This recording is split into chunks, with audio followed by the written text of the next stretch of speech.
Yes, if you'll check in the table file again, at this time of year, you know that typically the adjustments we're making now are last minutes in terms of modification of site assistants and EAs at various buildings.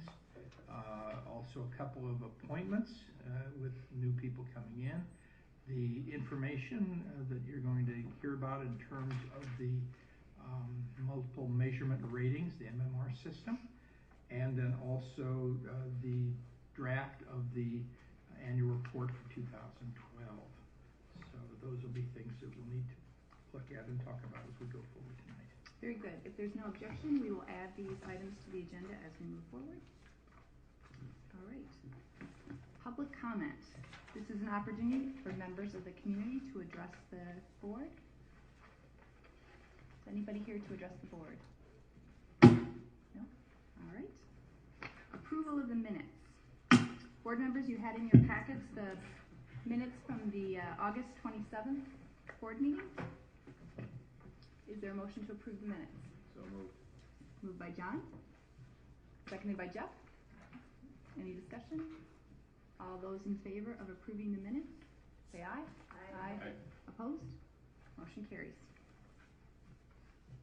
All right, announcement and recognition. And would you believe, at the end of the first 5 days of school, we actually have no announcements or recognitions. I would tell you that the first week of school went off, I think, very, very well. We have, I think, at least based on some initial white of the eyes view, some potential growth in several of our buildings in terms of numbers, which is all good, other than it has made for some additional adjustments that we've needed to make in classrooms and numbers of sections and so on, kind of on the fly in this last couple of days. We've also had kind of that same situation as we always have with bus transportation, where we need to make some additional adjustments, and we'll be doing some additional review over the course of this week to make sure that we have the best balance we can have between ridership and all of the buses, and making sure that we have enough room for everybody to get on. And knowing that that's difficult, because the other focus we have is obviously trying to be as efficient in this system as possible, which means trying to run with full buses as much as we can for every bus route. So, but otherwise, a very positive first week, and I think bodes well as we go forward for this year. Okay. Board members, any announcements or recognition? Carrie? I was at the open house for the beginning of the year at the high school, and got some very positive comments from some 9th grade parents, very excited about the opportunity to meet their students' teachers so early in the year, and the level of enthusiasm of the teachers. So very positive. Great. Anyone else? Nope. All right.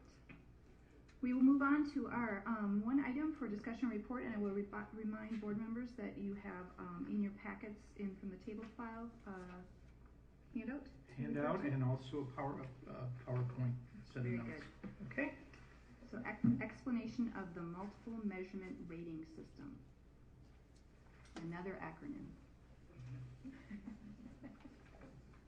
And actually, this is going to be a two-part presentation. I'm actually just the opening act. And the headliner, obviously, is sitting behind me, Dr. Roger Jenny. And if you have any questions, Roger will be happy to answer those for you when I get done.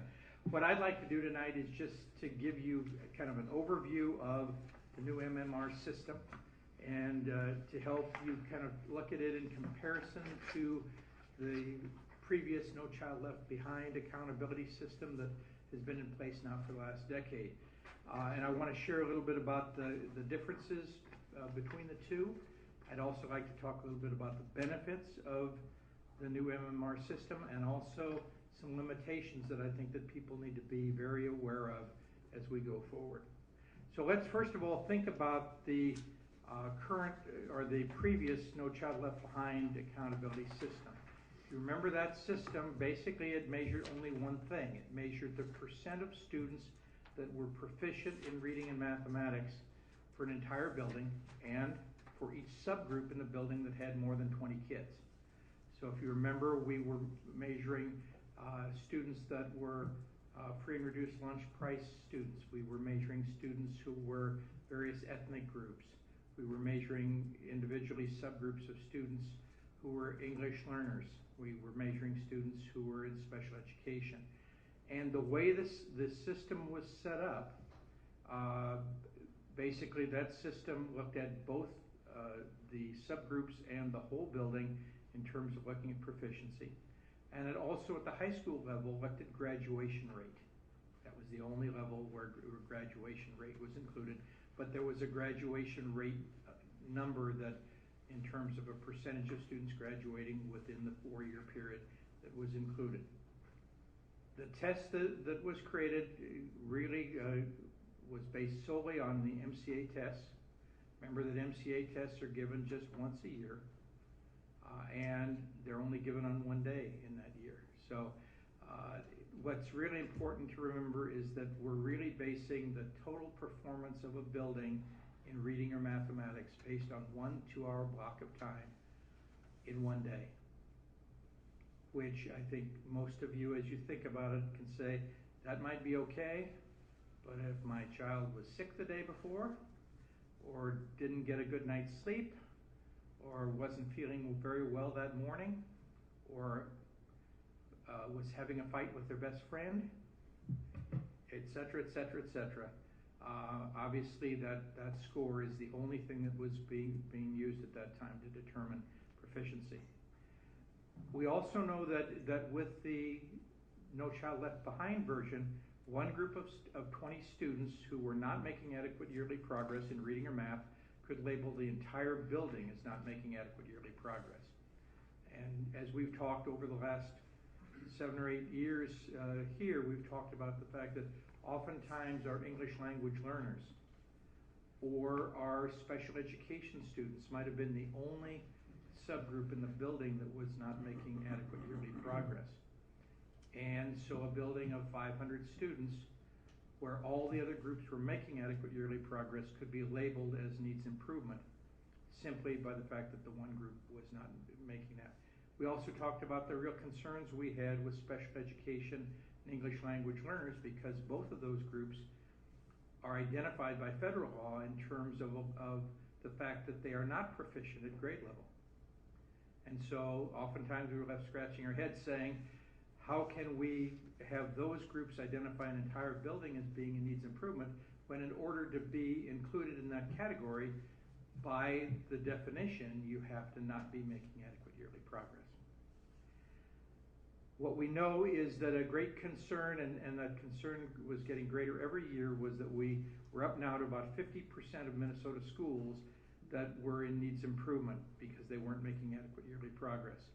And we all believe that by the time we hit the 2013-14 school year that we would see almost every school in the state not making adequate yearly progress because as long as they had any subgroups listed in their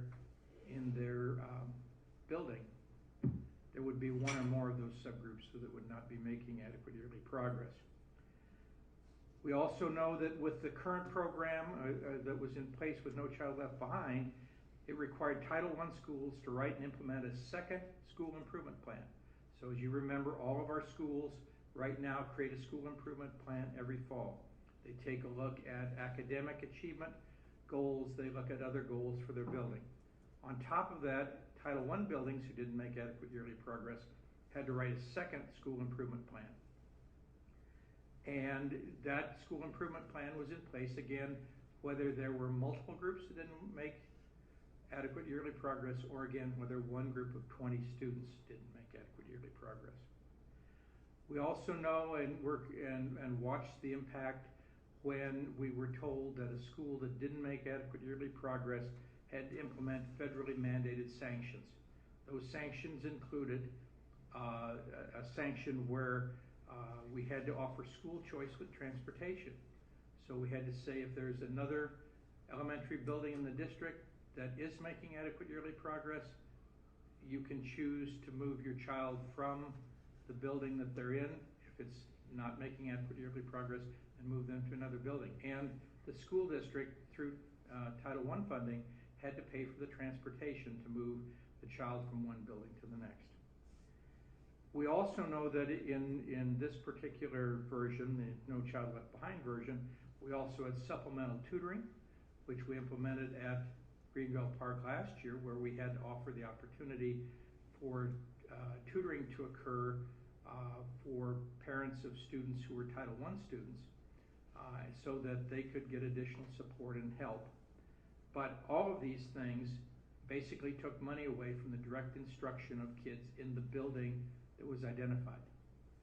So what we ended up doing in the process was we took money away from the building that was identified as being needs improvement, that previously had been used to provide direct instruction to kids, and used it to pay the transportation for kids to be moved somewhere else, or paid a third-party provider to provide tutoring services. We never got as far as some of the other districts and buildings in the state that ended up having to go into restructuring, where they actually had to basically fire the building principal or fire a number of the teachers and basically reconstitute the building. But that was in the process that was currently in place for No Child Left Behind. The other pieces in terms of No Child Left Behind and that accountability system is that it said, as I described it earlier, the idea of a 100% goal. 100% of the students would be proficient by 2014. And I think all of us from the very beginning, back in 2000, said this isn't reasonable or possible. And as the waivers we're seeing now across multiple states across the country are demonstrating, is a whole bunch of other people believe exactly what we do, that when we get down to a certain group of students that may not be able to make adequate yearly progress at grade level, oftentimes, again, because by the very nature of the subgroup they're in, they are not operating at grade level or working at grade level at this time. And finally, another big concern that we had with the No Child Left Behind law was that it failed to recognize schools that were doing well. So if you were identified as a school that were in needs improvement, you got lots of publicity. If you were a school building that was doing well, you got no publicity. And if you weren't a Title I building, it was almost like you didn't exist. The score was reported, but since there were no sanctions and there was no actions that were taken against you because you didn't receive federal funding, you weren't included in the process. So what's different about the MMR, the new multiple measurement rating accountability system? Well, first of all, it is tied to the No Child Left Behind waiver that was approved for the state of Minnesota. So it did some rethinking about what things should look like. First of all, the big change is, again, in the No Child Left Behind law, we measured only proficiency. In the multiple measurement rating system, we measure proficiency, we measure growth, we measure achievement gap reduction, and we measure the graduation rate at the high school. And we combine all of those data sets into one single MMR score. However, we still see a system that is based on MCA testing alone. There are no other measurements to get growth scores or achievement gap scores or anything else. It's all still based on MCAs, which are given on one day of the year each year. And so all the concerns we had about how much validity we have in a test that only measures 1 2-hour block of time in a year are still there. The new MMR standards basically identify two categories of the highest needs schools. It identifies what are called priority schools. They represent the lowest 5% of the schools in terms of proficiency, looking at the proficiency rating. So really going back to the traditional NCLB approach of saying proficiency is the only thing we measure, the priority schools really are still the lowest 5%. But that's obviously a much smaller number than approximately half of the entire school buildings in the entire state. The second piece that is identified are focus schools. They represent the lowest 10% in closing the achievement gap. So they don't look at proficiency, but they look at what is the achievement in those buildings between the subgroups that are identified as being lowest performing and what a higher performing state group would have been able to do on the same test. So in other words, if we look at, let's say, students who are on free and reduced lunch in poverty, they would be compared against other students who were not free and reduced lunch and probably had no other subgroup elements, might have been identified in the Caucasian group. So we're looking to see how much growth did those kids make in comparison to how much growth did those students in poverty make. That is the way we look at the growth performance. Also, the new MMR identifies what they call continuous improvement schools. They are ones that they describe as being in danger of failing or falling into one of the two categories, and they represent basically the lowest 25% in proficiency. So there are now, instead of one group of not making adequate yearly progress, we have three ways of being in a group that's not making adequate yearly progress. One are priority schools, the second are focus schools, the third are continuous improvement schools. With this particular new MMR strategy, it requires only Title I priority and focus schools to develop turnaround plans. So you have a much smaller group where we had 500 or 600 schools doing plans this last year. Now the number is probably more like 100 to 125. And the state is saying that's a much more manageable number for us to really focus in on and try to support. And the Title I continuous improvement schools basically just have to do a school improvement plan. So they have a softer version of requirements in terms of what they need to do. The other piece that's important with the MMR is it does eliminate the federally mandated Title I sanctions. There's no longer transportation, choice school with transportation, that's disappeared. There's no longer supplemental tutoring, and there's no longer building restructuring. But what it does require priority and focus schools to do is to set aside Title I funding to implement the turnaround strategies. But at least in that situation, in most cases, the money that gets set aside actually gets plowed back into supporting direct instruction in the buildings. It also then sets a new goal. So instead of the goal we had in the past with No Child Left Behind of 100% proficient by 2014, the new goal is closing the achievement gap by 50% in a 6-year period. So the state feels that that's a more doable goal, a more workable goal. I think only time will tell if that's actually going to be the case. And then finally, on the bright side is that there is some recognition. Again, however, only for Title I schools. So if you're a Title I school and you do very well, you're in the top 15% of schools, you're identified as a reward school. And you get some recognition for being a reward school. Also, if you're in the next 25%, you are identified as a Title I celebration eligible school because of the significant progress you've made. But in order to actually be identified as a celebration school, you have to fill out an application and have it reviewed at the state level. So a reward school is an automatic reward. A celebration eligible school only gives you the ability to apply to be a celebration school. Okay, so let's talk about benefits. The benefits of the MMR. Basically, it does what we really had asked the state to think about, and that is to use multiple measures. So it does measure proficiency, growth, achievement gap reduction, graduation rate. It does not measure just proficiency anymore. It requires only Title I priority and focus schools to develop turnaround plans. So it really has reduced the number of schools that need to go through a very prolonged process of creating a turnaround plan and getting that information to the state and having it approved and then implementing the plan and then evaluating the plan and going forward. It eliminates those federal mandated sanctions we talked about, including school choice with transportation and tutoring and restructuring. And it maintains more of the Title I funding for direct instruction. All good things. And finally, it recognizes those Title I schools that do well, which again is a good thing, because in the past, Title I schools that did well really got no recognition at all. However, there are some limitations, and I think they're important limitations to consider. First of all, if we look at this, remember, as I said to you, you're still only using the MCA test data. There are no other new test items brought in. There's no other new test strategies brought in.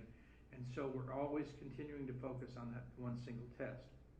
But with the MMR, as you look at the data, as it was written in the newspaper and as you saw it, basically now the math and the reading scores are combined into an MMR calculation. So you end up with just one number. And so the average person on the street, the average person reading the paper, all they see is a single MMR score or percentage. So it's really difficult to determine what are the strengths, what are the areas for improvement in each building, without digging a lot deeper into the data. In fact, you need to dig down about 3 layers before you get back to the data that is one of the good things we found about NCLB was that we actually were able to identify subgroups that needed help and focus on the specific needs they have. We can still get to it, but the data is not clear from the MMR. The MMR is very much a distillation of all of the data into a single number. The second concern is that proficiency and growth and achievement gap reduction and graduation rate scores are arbitrarily weighted at 25 points each. There's really no scientific or no researched reasoning for counting each of the 4 parts exactly the same. Because remember before, 100% of the assessment score was based on proficiency. Now only 25% is based on proficiency. And growth and gap reduction are not the same thing as proficiency. And so we kind of asked that question. In fact, I was on NPR with a couple of other people last week talking about this, and we basically talked about that issue and really asked the question, does anybody know where this came from? And the answer was, well, somebody threw it out as, we really don't know what the percentage should be, so what about having them even? How about each one counting for 25%? And that's what stuck. So there's some concern about how that weighting occurred. The third concern in terms of limitation is it still breaks kids into groups based on demographic factors, such as race, English learners, special education learners, and those in poverty. And again, if one small group doesn't meet its target, it can significantly bring down the school's overall rating, because now, instead of just impacting proficiency, it also impacts growth, and it also impacts achievement gap. The only buildings that really are protected from this are buildings that are small and less diverse and may not have any subgroups that have more than 20 kids in them. So they all have less than 20 kids in the subgroup, therefore they are not counted as separate subgroups.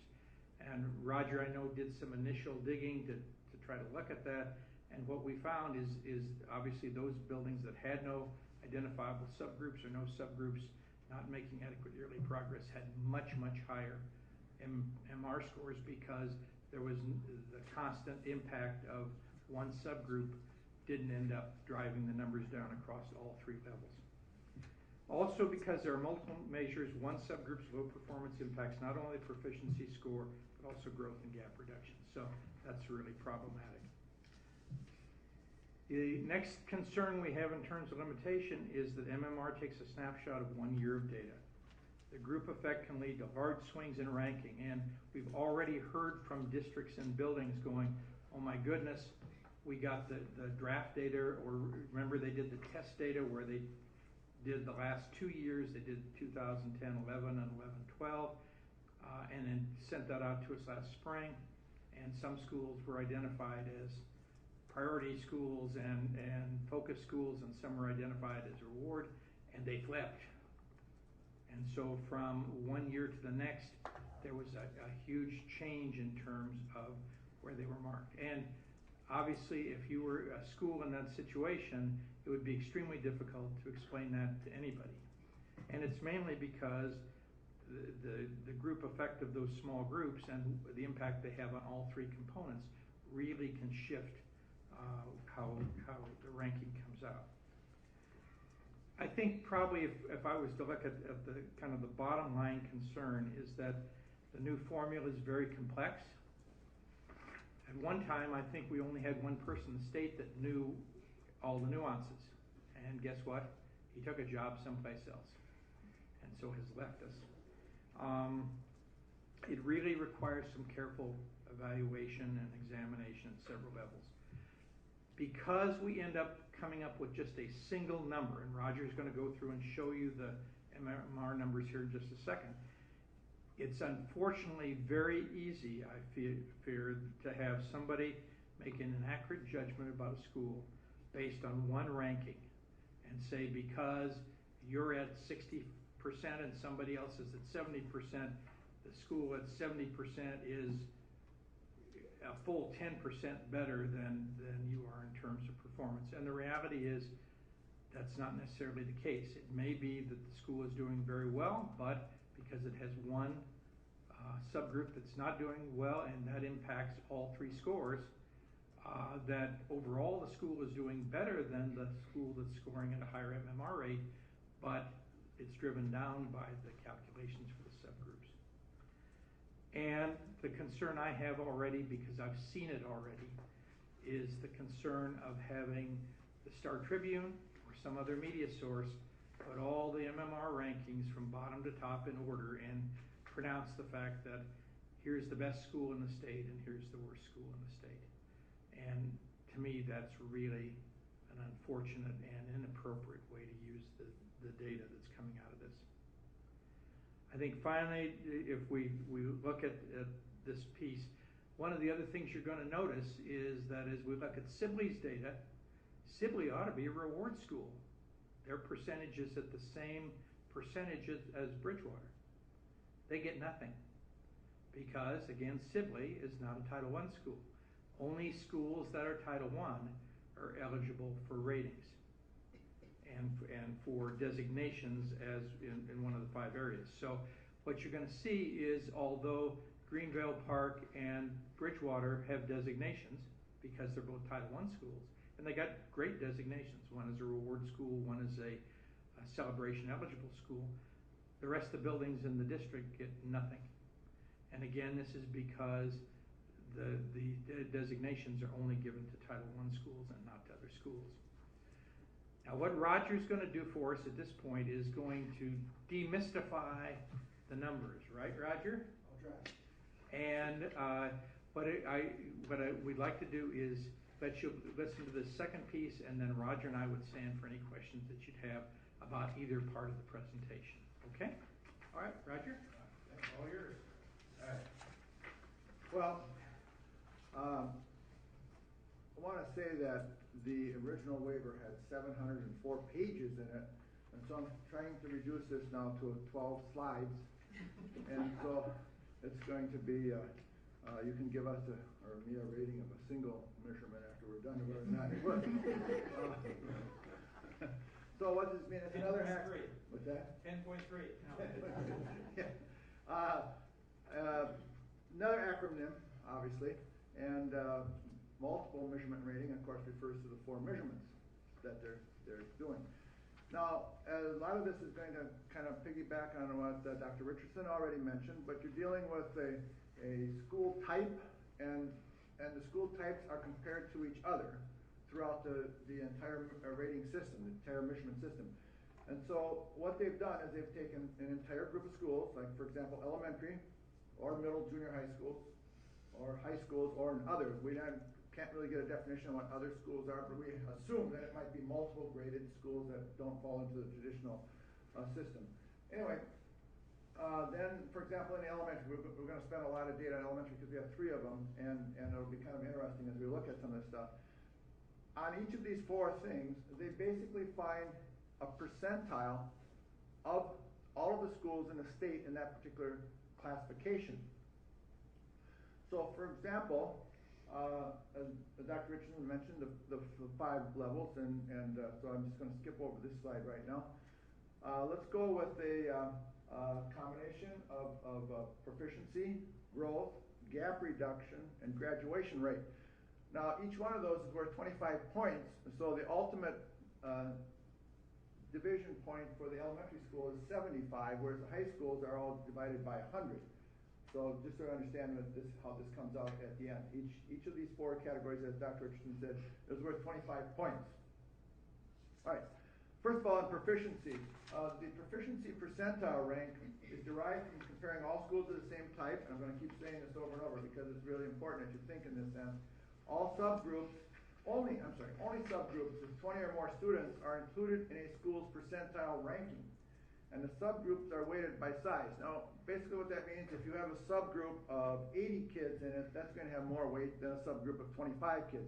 Any subgroup with less than 20 kids is not included in the rating.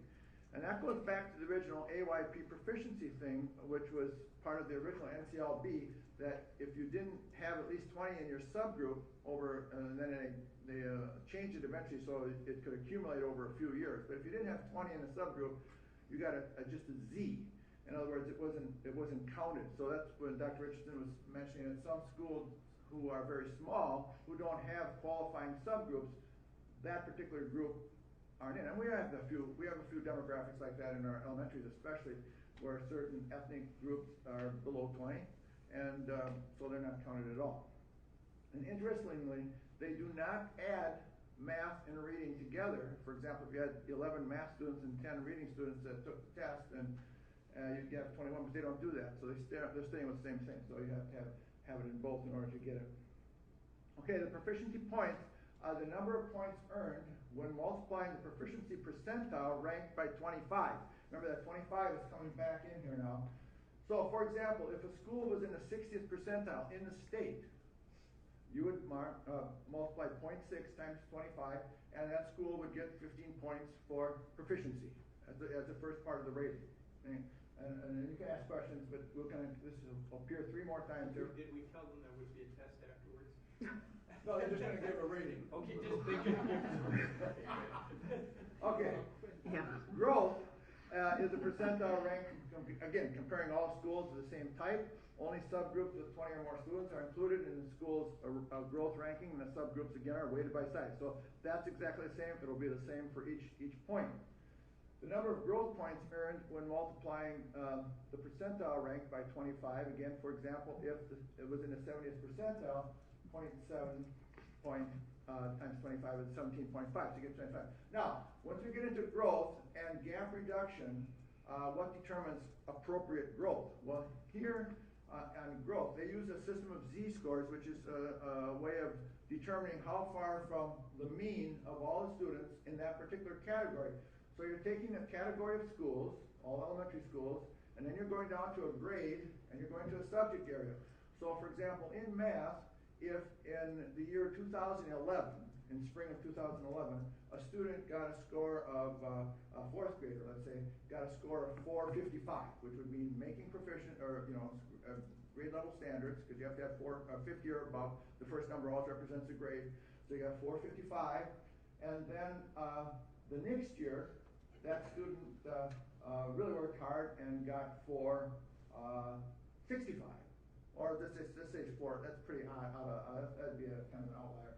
Let's say they got 460, so they went up 5 points. I'm sorry, 560, because now they're 5th graders, so it'd be 560. All right, so they grew 5 points. Now, if the entire state, all the 4th graders who got 455 in 2011, their mean score in 2012 was 556 or 557, then that student who got 560 would be a positive spread beyond the mean. And so depending on how and they did this for each score and each potential possible score. And so depending on and then they put it in a bell curve, because that's how the Z-score works. And then how far they went from the mean gave the kid a point, and then eventually went into the school's ranking and so forth. So they did this with each student, and that's how they determined growth in terms of whether that student stayed exactly the same, went up or down from the score that they had gotten last year. Okay, right? And then they come up with your school then falls into a percentile, and you're going to see some pretty good percentiles with our Northfield schools when you look at it. So we're showing some really good growth. I have to give you that little caveat here because it's kind of fun. Okay, we'll go on now to gap reduction. This is done pretty much the same way, derived from comparing all schools of the same type, only subgroups of 20 more, so forth. I don't read all that again. Now here, this gap reduction is calculated in a unique way. Dr. Richardson mentioned this a little bit. It uses a complex system of comparing a school's weighted total of the achievement gaps between lower performing subgroups in a school and statewide averages of their higher performing counterparts. Not the same, but counterparts with the intent of showing a school's contribution to reducing the statewide gap. Now, I just want to give you, in the words of the MDE, a couple examples here. The school's achievement gap reduction score, which is weighted total of the Z-score differentials, again, using the Z-score, between subgroups in a school that have an achievement gap statewide and the statewide averages of their higher performing counterparts. Well, who are the higher performing counterparts, you ask? Well, the statewide average for achievement gap subgroups higher performing counterparts for subgroups of racial ethnic minorities, the statewide target is the average growth of the white subgroup statewide. I'm sorry, I'm stumbling here. Does that make sense? So all the minorities are compared with the growth of the white subgroup. So they have to grow in comparison to the majority white subgroup in the state. That's just for the minorities, for the ethnic groups. Now, for those receiving special services like LEP, pre-reduced lunch, special ed, the statewide target is the average growth of students not included in their subgroup against all other students. So if you take the special ed kids, and this is where it gets a little tricky, and we have some case in high school where we got dinged on special ed. They're expecting that gap of special ed kids to grow at the same rate that all of the other groups combined their average growth. So this is where, as when Dr. Richard was saying, it doesn't really make a lot of logical sense necessarily, but you can see that Minnesota as a state has been criticized for their wide gaps, and part of that is because of our extremely high performing majority group of students, and that shows up in most of our college entrance exams and so forth. But the point is, that just is going to actually encourage us as a state to try to bring all the other groups up as well, and that's where this system has a little bit of weakness in my impression. Okay, we'll go on here. I'll let you decide that. And graduation, again, same thing. The interesting thing on graduation, only subgroups with 40 or more students are included in a school's graduation ranking. So instead of 20, it jumps to 40 for graduation. Graduation points, the number of graduation points when, again, multiplying the percentile rank. Again, Northfield High School, once they get all this other stuff done, and the graduation percentile rank. Now this is bothering me a little bit because until last week, our special ed school, the special ed students, were given a B in the box on their AYP performance thing, and mysteriously that disappeared. But I'm convinced that the multiple measurement was contrived from that ding on that special. See what happens with the special ed kids, they get an extended time to graduate, but for this year, they only took those who graduated in 4 years. So they had to start in 9th grade 4 years ago, and they graduated this year. So whatever, 2009, 8, whatever they came in as 9th graders, and they had to graduate now in 2012. So a lot of our special ed kids take an extra year to graduate. Some take 2 or even 3 years. And so they all got hit for not graduating within 4 years. And so we got a B in a box, but now that's disappeared. So there were a lot of school districts that were really upset about that because that's not just Northfield, that's common across the state. So there were some little things in here that were a little bit questionable, but we'll just move on. So how did we do? Okay, remember the final MMR scores is some of the measurement points derived from the percentile. Okay, I'm just reminding you of that. For everyone except the high school, it's 100. All right, if you look at this, you'll see that starting with high school here, 60.67, and again, I think that's lower than it should be because this was calculated and not changed. It may change, but right now it's not changed yet on the website. The middle school, a good jump. I do have the scores from last year. Later on, if you have questions, I can report those schools. I didn't put it in because it's enough numbers on the page here. Elementary school, Greenville, jumped up to 65 and it became celebration eligible. We don't know exactly what that means yet because they haven't produced the application for celebration form. And so some of the schools who have gotten this reward are kind of wondering what they're going to have to do to only 10% of the eligible ones will become celebration schools. So there's a little, I don't know we don't know what that means. So, and then as far as Bridgewater, second time in a row, they've got the reward. So we're extremely proud of that. And Sibley, as Dr. Richardson mentioned, made a great jump this year. Actually surpassed Bridgewater a little bit there, which was kind of interesting, but they didn't get anything because they're not Title I school. Okay, we're going to go on to the next slide and give you a little more detail, a few more numbers. So if you look at this row right here, you can see how the schools were graded in proficiency percentile. I'm going to start at the bottom. Both Bridgewater. Matt, we got to get a new battery. All right. Not today. Not today. No, I just point. We don't need it there. Okay. They had no student groups that didn't reach proficiency as a group. Now they had students within a group that didn't reach proficiency, but nobody in that group that didn't reach proficiency. Oh, now we got it again. So they both got 100%. Now obviously you can't be in the 100th percentile. There's no such thing because there has to be 90%, 90% below you. So when you calculate this all out, this just rounds up on their computer. It shows 100. Obviously that's not. They did get 100%, but they're not in 100 percentile because that can't exist. So they get a score of 24.99. So it's not possible to get a score of 25. But theoretically, you understand that. All right. So that goes across there. And Greenville, you say, holy cow, what happened here? Well, what happened there is they had a fairly large group of economically challenged kids in one subject area that didn't reach AYP. They also had another group that was on Safe Harbor, and Safe Harbor doesn't count for this. So as a result, they fell in a lower percentile statewide. Again, these are all the elementary schools in the state, right? So, on this particular subject area. And that's how it kind of works all the way across.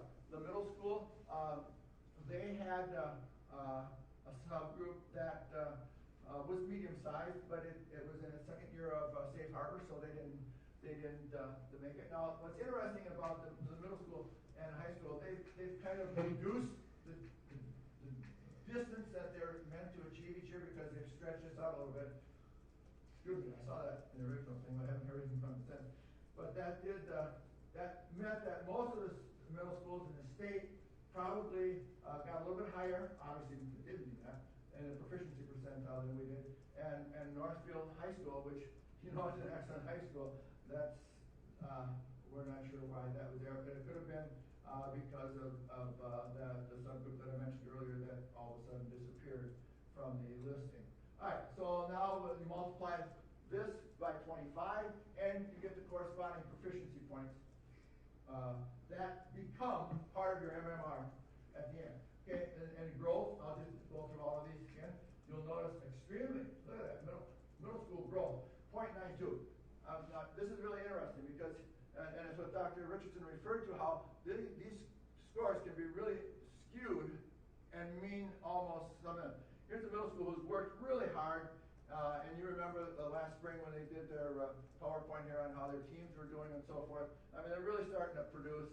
Obviously, their growth was amazing this last year, even though they're proficient. So they got knocked down for this, but But here, really good scores. Greenfield did well, and again, Sibley and Bridgewater really leading the pack there was really strong. And this is really interesting. This is what's really challenging. A lot of districts are saying, wow, we were a top-notch school last year, we got a reward status, and all of a sudden we're way down. We're way down. We got less than half of our MMR rating than we did the year before. And that's because the higher performing a school gets, the more difficult it is, because the percentile, you can't go any further than 99, and so it gets tighter and tighter. That's another thing that I think is kind of strange the way this is set up, because whenever you're doing the percentiles, you're always going to have a distribution of everybody, and you're always going to have somebody on top and somebody on the bottom, and so I just find this kind of strange, but that's just personal, I'm sorry. Going on to the gap percentile, you'll notice some good gap closing. Greenville, look at this, very, very strong gap closing. Bridgewater and Sibley holding very strong. Middle school doing really well. High school, not doing so well in gap closing. I think they're aware of that. They're talking about that. They're talking about remedial things. They're really working into the program. They started some new programs this summer.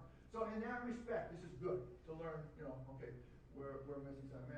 It has some value, I think, to the program. But it's hard to take when you see a high school of our quality get only 5 points for gap. And end up in the 24th, the bottom quartile. Northfield High School. That's strange. But anyway, that's the way it goes. Graduation percentile, 100%, and of course then the rest of these don't count. So you add these up, and here you would divide the total points. Now again, you're taking a percentile, multiplied by 25, getting points, of which I don't know what that means, but that's it. Then you take a percentage, you divide it by the number possible, and you come up with a percentage. So this is not really a percentile anymore. So just so you know that's not a really percentile. So it's close, but it's not exactly that. It's not, you don't make percentiles that way. So anyway, you come up here and you have the Northfield High School actually being the lowest performing school in our district this year on the MMR rating, which is pretty surprising. But I just want to show you how that works. And then don't look sad, because I'm sure that next year that won't, they're gonna come up too. But that is kind of an unusual thing, like what Dr. Richardson was talking about, to have a high school of our quality have the lowest score. I mean, we certainly got to congratulate these schools down here. I mean, everybody else did a great job. We're happy, but the fact that those things came together to make that score, it makes you wonder, well, why, right? Okay, so that's kind of that. And we'll move on. You can ask questions in a bit here. Let's see. Next is this is what Dr. Richardson was talking about. And the thing that we need to celebrate and really be proud of here in Northfield, all of our schools that were Title I schools ended up in the top 2 boxes. Okay, that's all we have to take care of. Okay, let's go on to the next one. Okay, I'm closing down here. Here was the old NCLB. 4 bubbles going around the NCLB.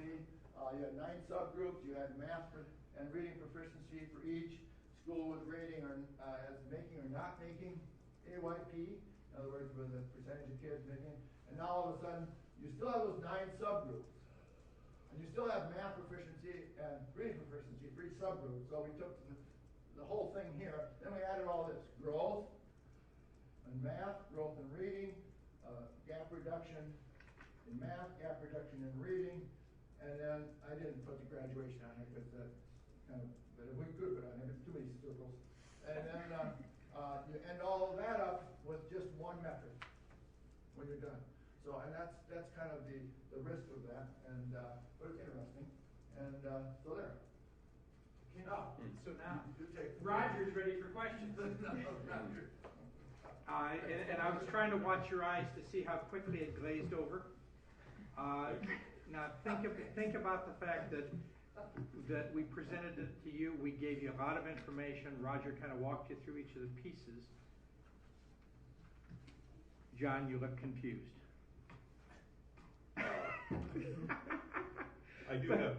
But I think that's the frustration. The frustration is we've gone from something that we could almost help people to understand. They could understand, okay, here's a subgroup that's making my entire building be in needs improvement.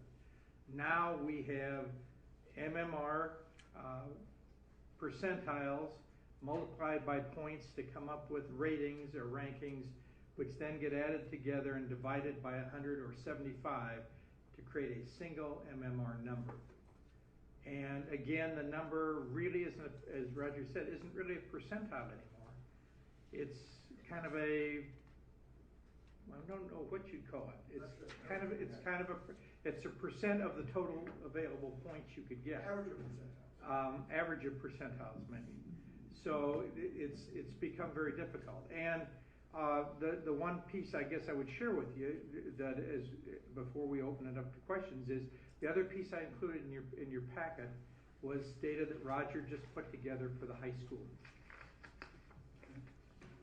Now, in comparison, the MMR is a testing device created solely for the state of Minnesota to address the desire to use the NCLB waiver. ACT scores test over 1 million kids a year. They've been testing kids for, what, 40 or 50 years, right? As long as I can remember. I remember taking the ACT back in, when Mastodons roamed the earth. And what you'll notice is, if you look at the scores on this, you have the national numbers are the lowest ones across the bottom at each year. The center gray bar is Minnesota as a state, and the black bar is Northfield. And you notice for the second time in the last 5 years, we've hit the highest score that we've ever gotten on ACTs as an average at 25.2 points out of a possible 36-point average scale. And 82% of our student population takes this test, which is a lot larger percentage than the kids that are taking the MCAs at either 10th or 11th grade to create the testing data that is being generated here. Problem is, the data here doesn't look anything like the MMR data. So one of the things that obviously we're working on right now, and will be going back tomorrow to the task force that is working on trying to address the issues at the state level for assessment, is trying to make some sense out of 2 different testing devices, one that is supposed to purport readiness for college and really the data that people want to say kids are college and career ready. The other one that is created basically to talk about how well do kids reach the standards that have been identified solely in Minnesota as standards in math and reading at 10th and 11th grade level, and to try to decide, do these make sense? And if not, what do we need to do differently? But that's all coming to a theater near you very soon. Okay, Roger, come right up here. I want you to be here where you can answer the questions, because John now has a question. Yes, sir. John, do you have a question? Oh, I have several. So if I'm understanding what you're saying, well, maybe I'm not, but if you're getting 99% on all 4 categories, it seems to me your score would be 99, that the maximum possible score would be 99, but you're saying you're not multiplying it by 100, you're dividing it by 100, is that? Yeah, you're multiplying it by a factor of 25, which is the amount of points you could get. But even though if you're at the very top of the percentile, you can't have more than 99 percentile, though I'm sure it's 99.999, I suppose, to spread out. But I tried to figure out how many 9s you needed after the 9, and it was somewhere the average. It's about 3, and then you come up with 24.99. But I think the answer to your question, John, for high school is a high school that was performing at the highest on the MMR would get a little less than 25 points in all 4 categories. And so then when you divided that combination of, let's say, 24, 24, 24, whatever, we get 96 divided by 100 would be 96%. And it would be a little more than that because you could actually generate about 24.6 or 24.7. I think he's asking if it's actually theoretically possible to get a score of 100, and it doesn't appear that it is. Right. Right. And that was kind of my question. But the other question I have is when I think you explained pretty well when we're talking about growth, you're measuring the growth of a specific student. You're checking that student's growth from the year before. When we're talking about proficiency, are the proficiency grades compared to the same class, or are these students being compared to the class before them, so that they're expected to be more proficient at grade level than the class before them was when they were in that grade? No, it follows, it's a cohort, it's a cohort student. So if you're a fourth grader this year and your class, you didn't reach proficiency as an individual, then next year, you still have the same score of 50 with the 5 in front of it, but the standards jump, and they're not incrementally even. We found that, for example, in the math test, now the new Math 3, it jumps a lot at 5th grade. What amounts to 8 or 9 RIT points on the MAP score, whereas other grades generally jump 2 to 3 RIT points, but for some reason they made the 5th grade math test really hard. So all of a sudden, a kid is here, and they have to grow this much in order to get the same score that next year. But they stay with their class. Okay, so our proficiency rankings are ranking the same class as it goes through, not ranking that class. And the same individual, actually, yeah. Yeah, okay, thank you. Other Board members? questions we can answer for you. Julie? Well, I'm glad John brought up the growth question and then to also add the achievement gap. I mean, two areas we talk about a lot. Do you feel like it's giving us more credit for achieving growth in those areas, or is it just not really quite there yet? Are you saying do I Are think we the test is getting- perfect, or? Well, I mean, is it doing a better job of measuring students when we really do see individual growth?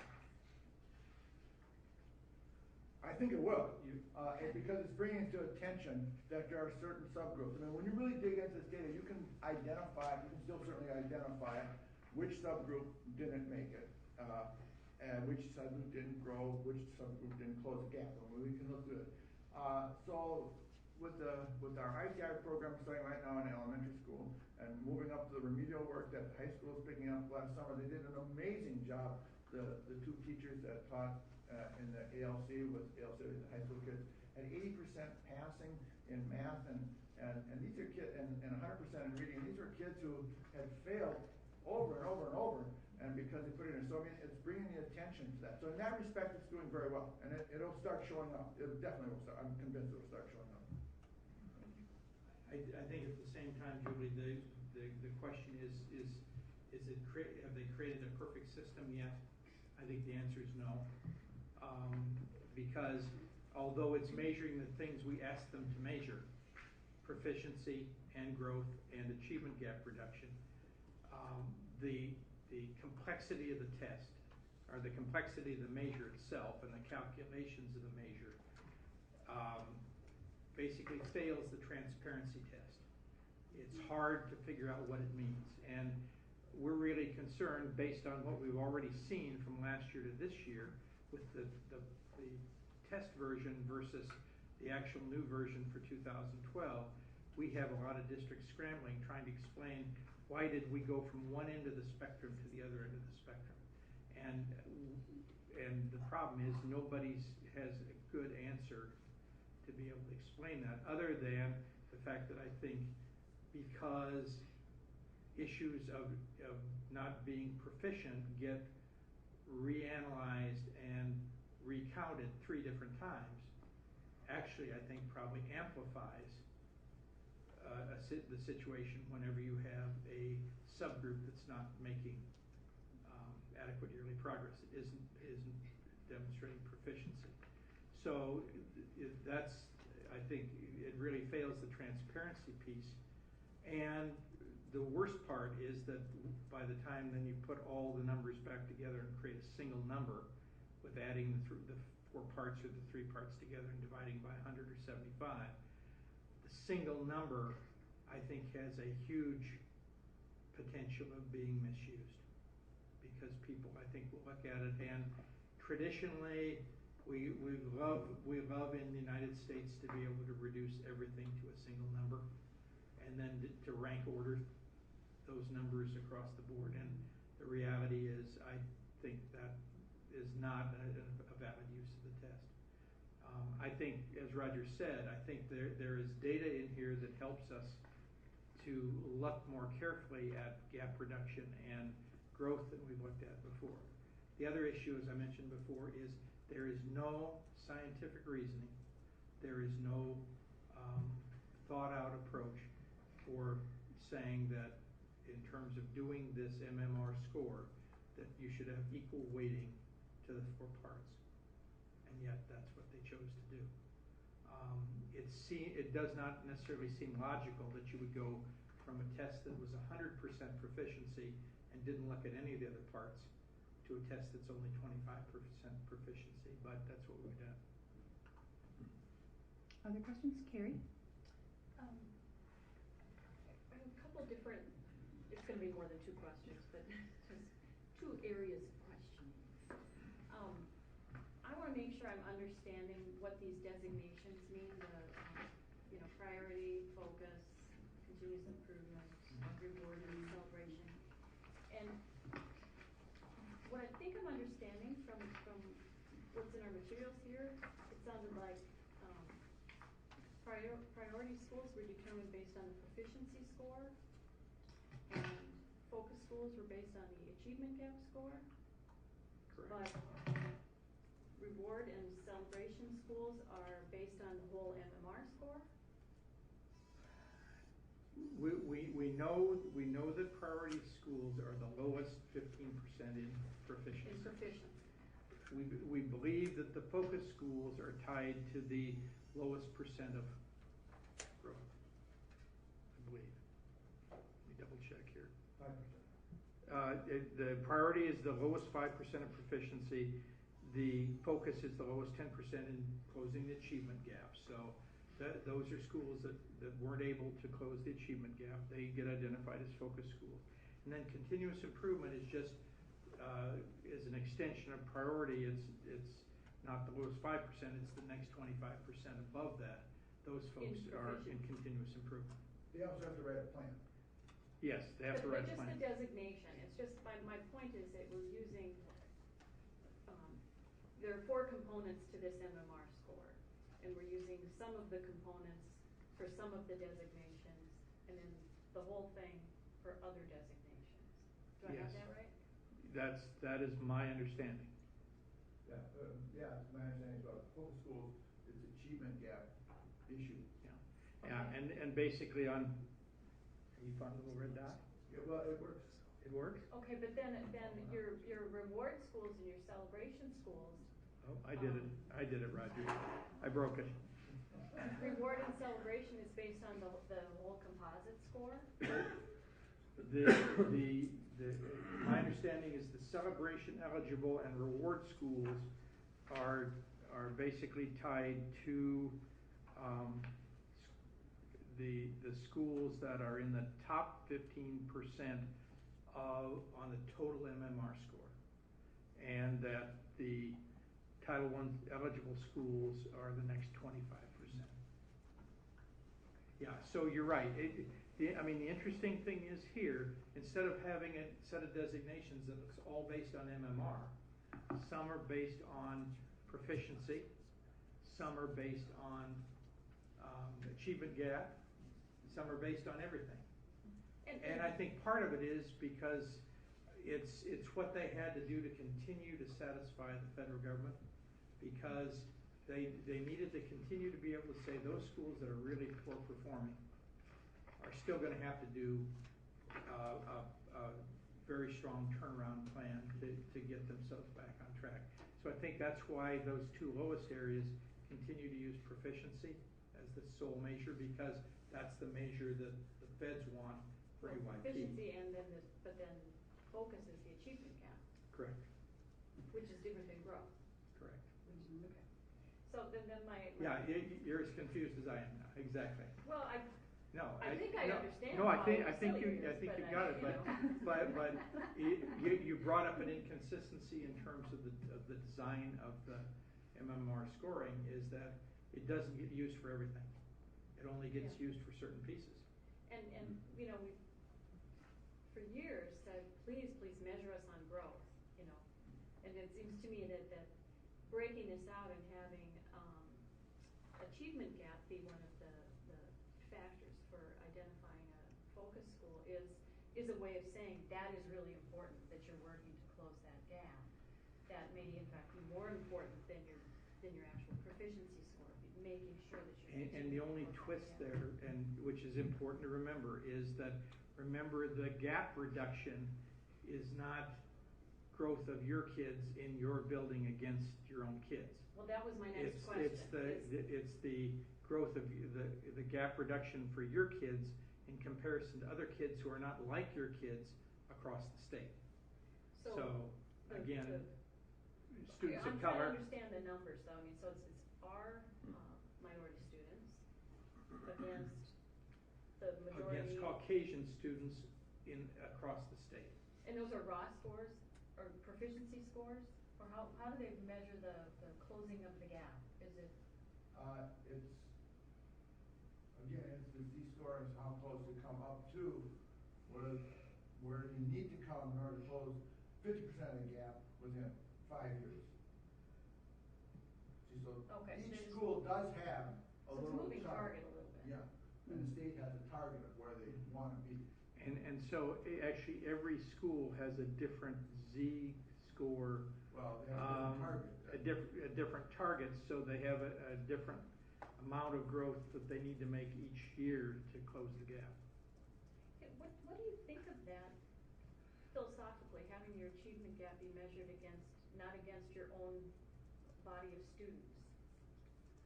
Well, Against philosophically, I can understand why the state would want to do that, because their argument is we don't want you as a school to be a great contributor to the achievement gap in the state.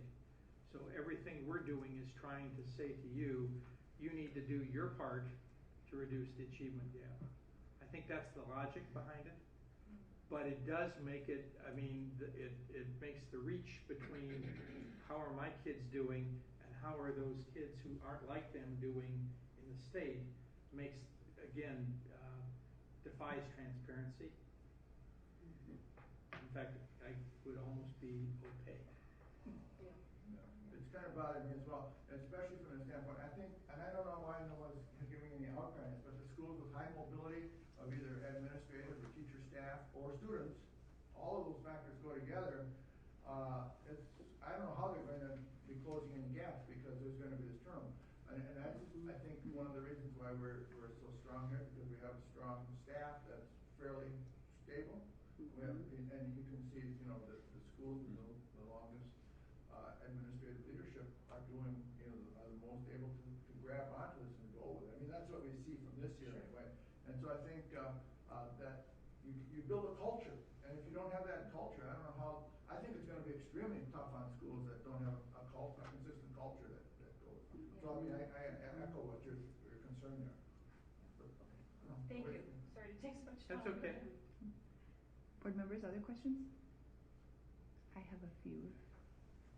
Nobody else? Okay. So, Roger, you're talking about culture, and I was wondering if there's a benefit. Are they going to be the schools that get the reward and celebration eligible? Are they going to be looking at what strategies were used so that they do well with reducing the gap, or they do really well with the growth, and they have these sorts of engagement strategies at the elementary level, or is there going to be any positive that way? We haven't heard of the state asking to gather any of that data at this point. So it's just a number. Right now it's just a number. Get her a letter of, Yes, her reward.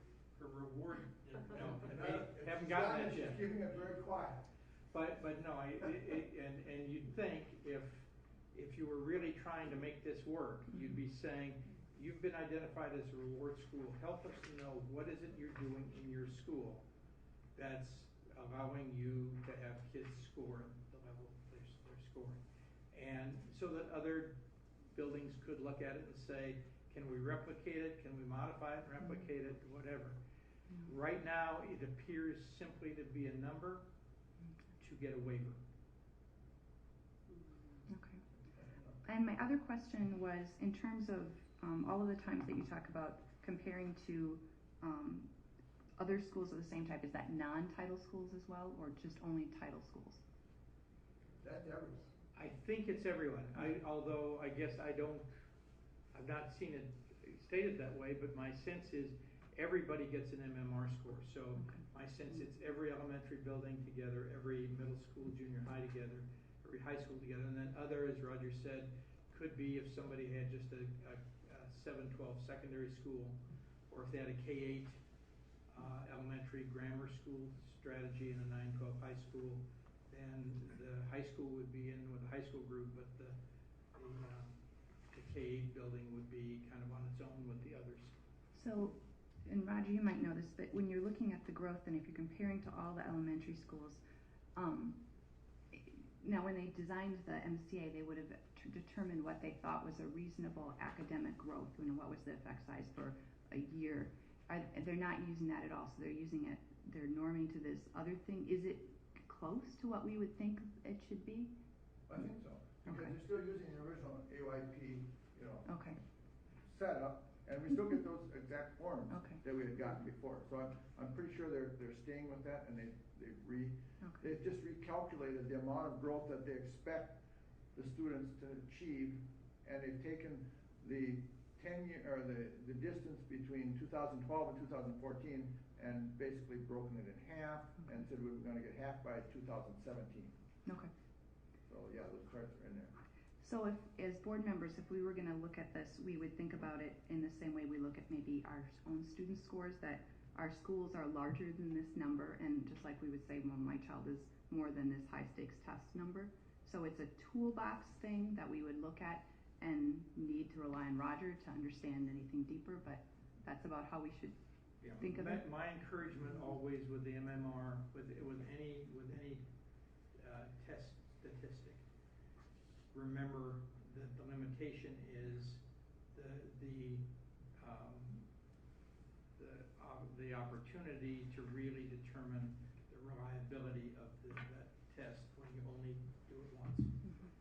And the thinking would be, and I think our argument all along for growth was institute some other measures, so that maybe the MAP test becomes the growth test, the MCA becomes the proficiency test. Maybe we look at even a third piece to look at gap reduction. But I think the state came back and said, no, it all has to come out of the single test that we have. We spent a lot of money to create those tests, literally millions of dollars, and we're gonna continue to get the most out of that test going forward. So yeah, I'd say it's a tool in the toolbox. It's an arrow in the quiver, but it shouldn't be considered as the sole piece. And I think the example for the high school is the clearest piece. You take another test that lots of people would say is a better measure of how well you're doing in terms of creating college and career-ready students, and there we are scoring at the high end of what any school in the state scores, and significantly higher than what the nation scores. And so, it leads you to believe that there's some significant discrepancy, and so I think you take it for what it's worth. But obviously, we're going to use all the data that we can get from this. We're going to use, again, using Viewpoint, we'll use all of the Viewpoint data that goes back to the original AYP. We'll still be looking at the strands of the testing in the MAP tests to see exactly where we need to be. So we'll be continue to use multiple assessment devices. And I think our cautionary tale for folks is, please don't reduce any building to a single MMR score and think that's the only thing that measures the quality of the program that's being provided, because it surely does not. Okay? Thank you. Thanks, Roger. Thanks so much, Roger. All right. We are on to the consent grouping, and there were a number of items added in the table file for the consent grouping in terms of appointments. Anything anybody would like to pull from the consent grouping? No? Do I have a motion to approve the consent grouping? Moved by Noel. Second by Ann. All those in favor of approving the consent grouping, say aye. Aye. Opposed? Motion carries. And we have the draft of the annual report as item for information, and you've got that in your table file. You will immediately notice that in the last page, the directory page has not been adjusted for 2012-13, so that's going to have to be fixed. You notice otherwise Carrie is still the chair. And no, she's not. Okay, just checking. So we'll need to do some adjustments to that particular document or that particular page of the document. But otherwise, the frame of this document is very similar to what we've done before. There are specific requirements that are part of that, including the testing schedule, the results of testing, where we again try to demonstrate MAP, MCA, and data from ACT to be able to make sure that people see all the different parts. You'll see basically the goal progress and goals and goal progress from 2011-12. You'll see a pie chart that demonstrates the general fund expenditures. And again, you notice that we're at this point, we're at 73.5% that goes directly to instruction and regular special and vocational education. We still have very small amounts of funding that goes for administration and instructional support and again, other pieces, again, almost very close to only a quarter of the pie for all the other support services that we provide. And then beyond that, in terms of information, you'll have the copy of the strategic plan, which again has remained the same, and a letter basically to the community from me, kind of highlighting the things that we've done over the last year and issues and direction for moving forward in 2012-13. And this is will be available online, is that correct? This will be available beginning October 1 online. Again, we'll go back and screen this and make any other changes that we need to do. But by law, they have eliminated the need to mail these out. We used to have to mail these out to everybody in the community.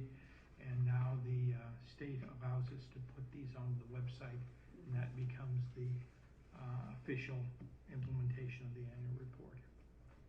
Will we be printing any of them, or just for I some think in the past, I know Community Services has printed a handful, and we have them available in the buildings, and also if somebody would call and say, I want a copy of your annual report, we would send it to them. Great. Okay. All right, very good. So future meetings, Monday, September 24th, and then we're into October 8th. Do I have a motion to adjourn? Moved by Noel, second by Carrie. All those in favor of adjourning, say aye. Aye. Motion carries.